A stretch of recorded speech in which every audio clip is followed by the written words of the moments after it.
ChowDownChou or random gaming, depending on what you're Yeah. watching. And anyways, I back to the whole Trump thing. I think that's actually a very interesting point because in at the beginning of the whole pandemic, I feel like he saw it as an opportunity to sort of boost his own popularity by being the face of the whole response. So he had press conferences every day, but the fact is he doesn't know what he's talking about.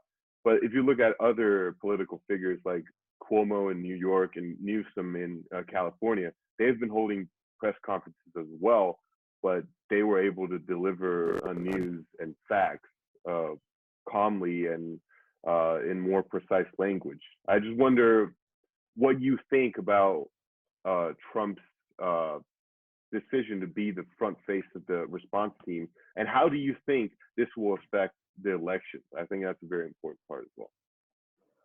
Yeah, I'll go with the latter question first. So the polls have showed that Biden has been leading. And not only that, the number one person that are leading the polls that's not even running for president is New York's Governor Andrew Cuomo. So because the media is always, I wouldn't say the number one culprit, but it is such it's influential medium when we consume things, information, consume information. And if you have every single broadcasting channel doing live streams of the White House press conferences, everyone's going to be talking about it. Airtime is money time. So people are these companies are trying to make the money. Sure, that makes sense. But I think especially given times of a pandemic, you should probably, give the facts and not just broadcast an idiot saying nothing or saying something that's completely stupid, like drinking bleach, injecting bleach, or just go outside and do UV lighting. I think I think this is the point where he figures out his type of anyways, I think this is the point where he figures out his type of charisma or his type of speech only works when it's in front of thousands of his supporters and he's talking about things that he doesn't have, like checks he doesn't have to cash later. Like, this is the point where we actually need a leader, not a politician or a showman, as I would call it. But anyway, his response, him being in front of the camera, is definitely terrible. And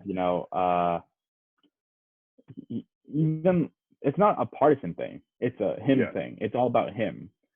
Like Bush actually had a response team, a pandemic response team.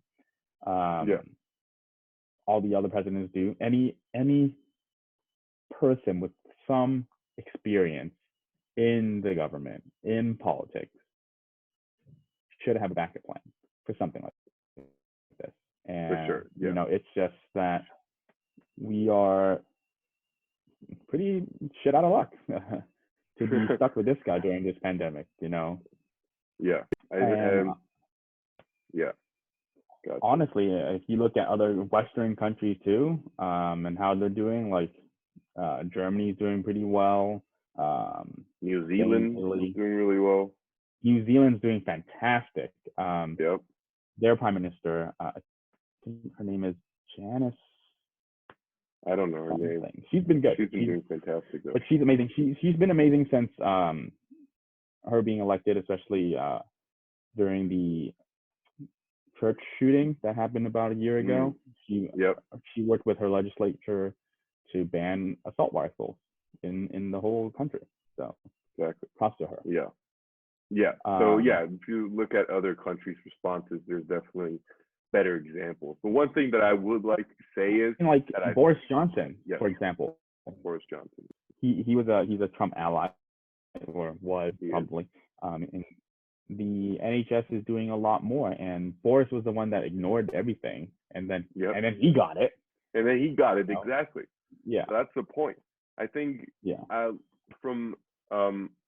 I honestly think that America would come out of this much more prepared for the next big pandemic, because in Taiwan, the reason we were able to act so fast is because we had it. In 2003, there's this thing called SARS, and it was all over the street, and people died.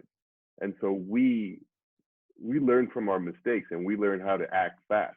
So I don't know how you feel, but I don't know. Maybe this is a learning opportunity. I know people are dying, but you know, I'm sure there's going to be a next pandemic. So hopefully we can handle it better. Hopefully not in our lifetimes and the next generation. I don't know, but it seems to happen every a couple of 100 years, maybe 100 years. The last time we had this Spanish flu. Yeah. Or